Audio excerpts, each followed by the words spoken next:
तो hello everyone, जैसे कि हम लोग इसमें समय डिस्कस कर रहे हैं liquid dosage form B form first semester का second unit liquid dosage form, जो कि हम लोग बहुत ही फास्ट तरीके से रिवाइज किए थे पिछला वीडियो, और इस वीडियो में भी हम लोग रिवाइज ही करेंगे। तो इस वीडियो में हम लोग डिस्कस करेंगे excipients used in formulation of LDF यानी कि लिक्विड डोजेज फॉर्म। तो हम लोग बहुत ही फास्ट और बहुत ही शॉर्ट तरीके से इसको पढ़ते चलेंगे ताकि आप लोगों का रिवीजन हो जाए।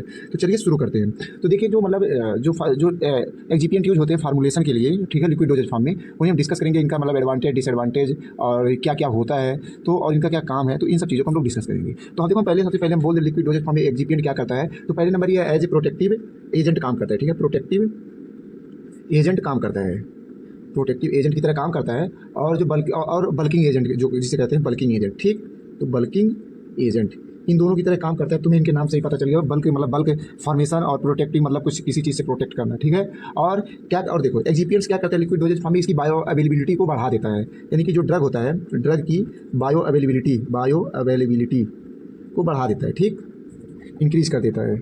तो देखो देखो बायो अवेलेबिलिटी क्या है कि मान लो जो ड्रग है कितनी कंसंट्रेशन में तुम्हारे रिसेप्टार से रिसेप्टार के पास पहुंच के एक्शन शो कर रहा है, कितना ज़्यादा पहुंच रहा है। जैसे कि मान लो 500 mg है, 500 mg का पैरासीटामॉल है, तो अगर अगर 300 mg, मान लो 300 mg एक जगह पहुंच रहा है, एक जगह 400 mg पहुंच रहा है, ठीक, mg पहुंच रहा है, तो जहाँ का मतलब बढ़िया होगा, मतलब देखो जहाँ 400 है इसका समझ लो बायोबिलिटी ज़्यादा है, ठीक है, बस इतना है, ठीक है। और इसमें अब इसमें व्हीकल्स क्या क्या यूज किए जाते हैं, व्हीकल्स यूज्ड।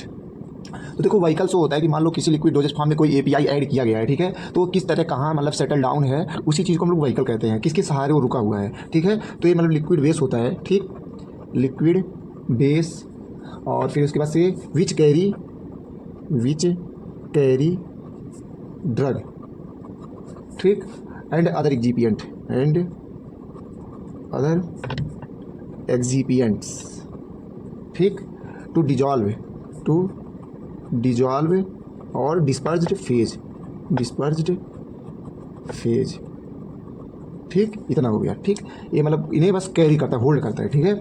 एग्जाम्पल के रूप में कोई मान लो ऑयली व्हीकल ले लो, ऑयली व्हीकल कोई तेल ओल हो गया, सब्जी वाला एग्जाम्पल ले लो, ठीक, ये हो गया। जैसे वेजिटेबल ऑयल, ठीक, ये हो गया।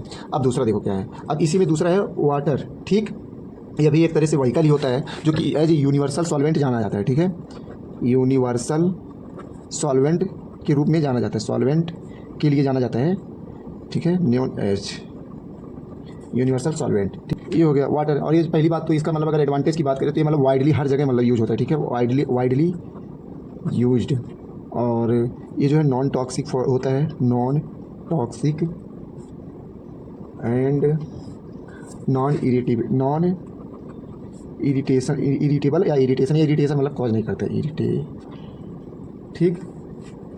और ये मतलब बहुत सारे टाइप, मतलब ये बहुत सारी केमिकल में एज ए सॉल्वेंट यूज होता है, ठीक है, इसीलिए लोग इसका यूनिवर्सल सॉल्वेंट बोले हैं। और दूसरा क्या है, एल्कोहल।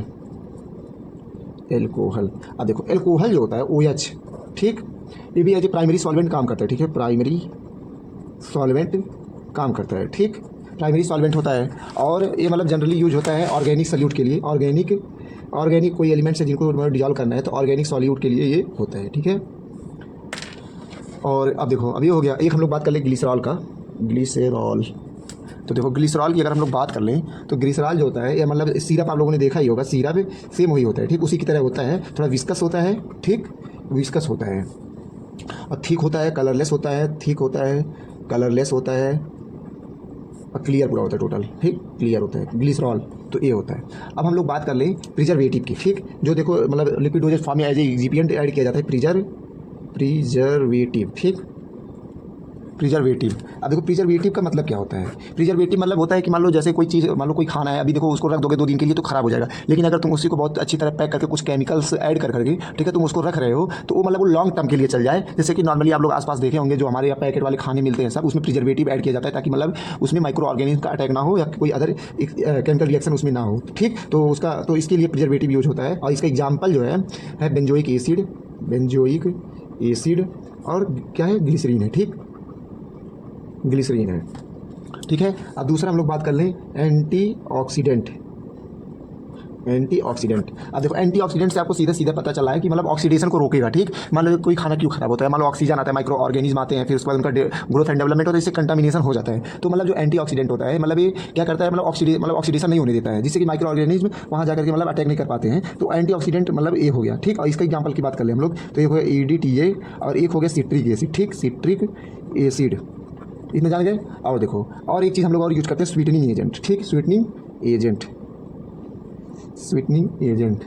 तो स्वीटनिंग एजेंट जैसे कि सिरप पूरा आप लोगों ने देखा होगा, तो ऐसे कड़वा देखो कुछ कड़वा रहता है, तो कुछ मतलब ज़्यादातर सिरप मीठा ही रहता है। ठीक है, तो मीठा रहता है तो उसमें देखो स्वीटनिंग एजेंट मतलब उसमें कुछ ऐसे डालते होंगे, तो उसमें जो पड़ता है वो सैक्रीन होता है, ऐसे सैक्रीन टाइप के होते हैं, सैक्रीन हो गया, सुक्रोज हो गया, ये सब मतलब ऐड किए जाते हैं मतलब मीठापा के लिए। ठीक, सुक्रोज, तो इन सब चीज़ों को ऐड करते हैं। अब देखो एक होता है flavouring agent. Flavouring agent, flavouring agent से आप लोग को सीधे से फ्लेवर डालना या फिर उसके बाद से महक आए थोड़ा, उसमें कुछ फ्रूटी जूस डाल दें। ठीक, फ्रूटी जूस डाल दें, तो ये सब हो गया। जैसे देखो सिरप ऑरेंज फ्लेवर का आता है, तो उस तरह। तो और एक हो गया कलरिंग एजेंट। कलरिंग एजेंट थोड़ा कलर अट्रैक्टिव डालते हैं इसमें ताकि अच्छा लगे देखने में, तो इसलिए ताकि बच्चे हो आराम से पी लें, तो ये उसमें कलरिंग एजेंट में हम लोग सैफरॉन डालते हैं। और एक होता है कैरामेल। ठीक, ये सब चीज़ों को डाला जाता है। तो बस इतने ही हम लोगों को डिस्कस करना था, तो इसी के साथ हम वीडियो को एंड करते हैं और आगे आने वाली वीडियो में हम लोग डिस्कस करेंगे आगे का टॉपिक जो कि है मतलब सॉल्युबिलिटी इनहांसमेंट टेक्निक, तो उसको हम आगे वाली वीडियो में डिस्कस करेंगे। तो चलिए खत्म करते हैं, धन्यवाद।